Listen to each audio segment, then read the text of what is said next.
would absolutely do a special session. And so those are issues like property insurance and trying to, bring some sanity and stabilize and have a functioning market.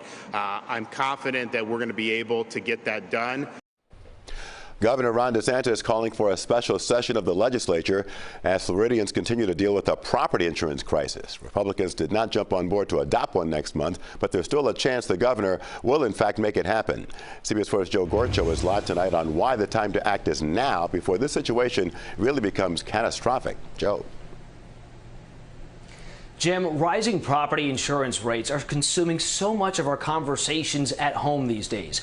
Everyone is impacted by this. No one is immune. So while the rates rise, some insurance companies right here in Florida are beginning to shut their doors. We spoke with a woman in Parkland today who's still waiting for her claim to be fully processed after her previous insurance company went into liquidation.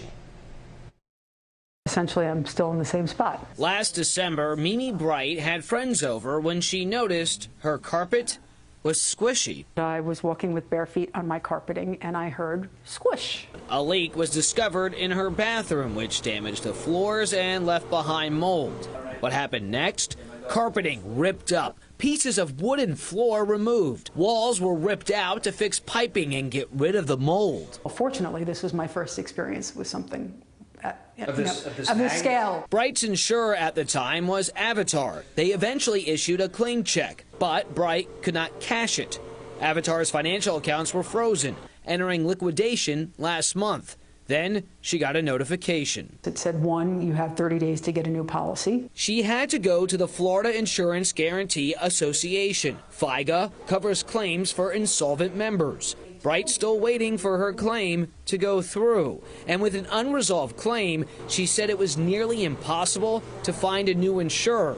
Eventually, she landed with Citizens, and the sticker shock was big.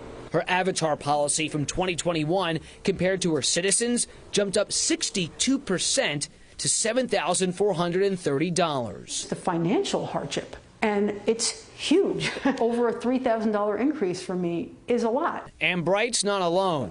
Avatar also dropped Broward County property appraiser Marty Kier. Yeah, that happened to me. It's also happening to many other thousands of people. And it's not a great process. It's not fun. And you get very concerned because at the end of the day, your home is your most important, valuable asset. In my conversation with Mark Freelander, the Insurance Information Institute expects average renewal rates to rise between 30 to 40% this year.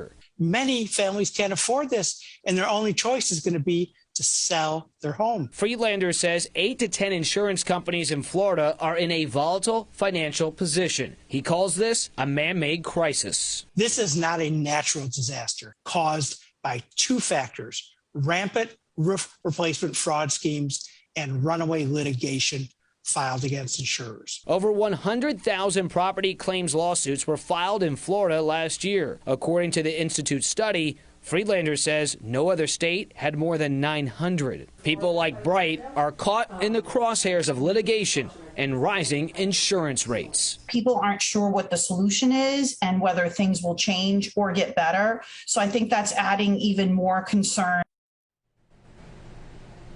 And Hunchowski adds that if the state legislature can act in a special session, it's still unclear when Floridians would see the benefits of new legislation passed.